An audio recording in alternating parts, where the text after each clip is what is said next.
So for more on this, let's go to John Nichols, Washington correspondent of The Nation magazine. John, good to have you with us. And it's always good to be with you. Ryan is talking like a political operative, not Speaker of the House. I guess we shouldn't be surprised at that, but where's the change?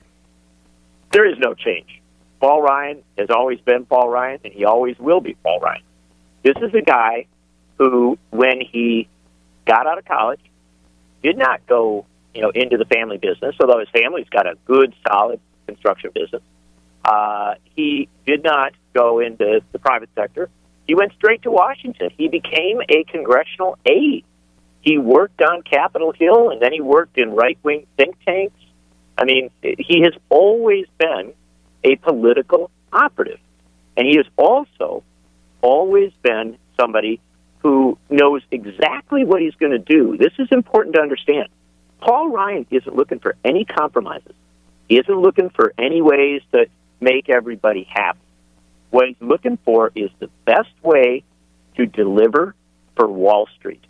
And this is a big deal. I know we often call Republicans Wall Street Republicans, Ed. He's different.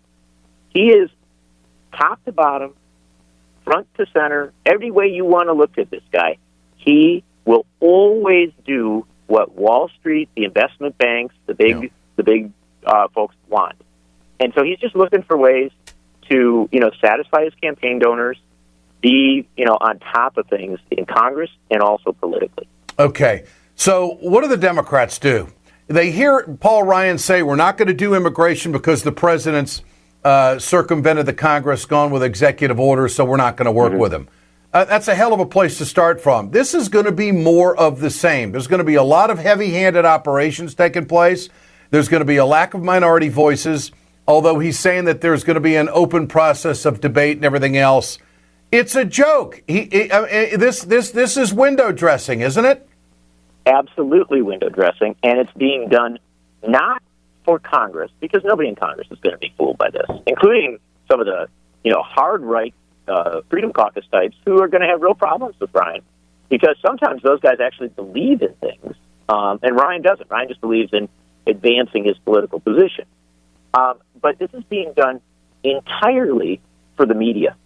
And the goal here is to make it look like Republicans are cooperative, like they're not pure obstructionists.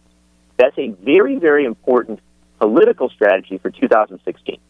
Because understand this, if the Republicans nominate an extremist or a very weak candidate for president, and by the way, Ed, that looks very possible right now, that they even either have a Trump or a Carson or a Cruz or a Rubio, but one of those four, each of those have tremendous vulnerabilities as a candidate.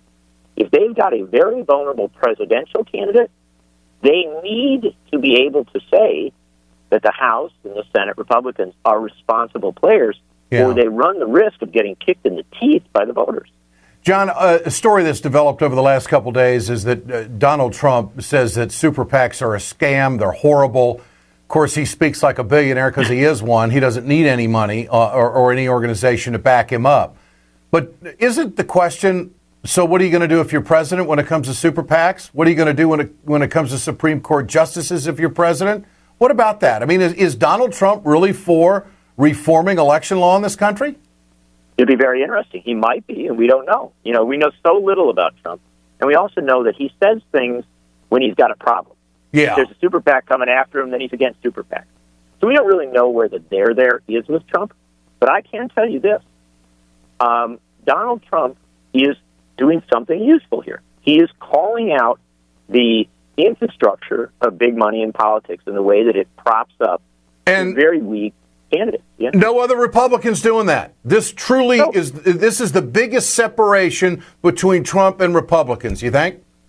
Without a doubt. No doubt. He is essentially saying, look, the other guys are, products of big money. They're products of billionaires. They're products of dilettantes who come into our politics to advance their own personal agendas and use candidates for president of the United States, the position held by George Washington and Abraham Lincoln, as puppets.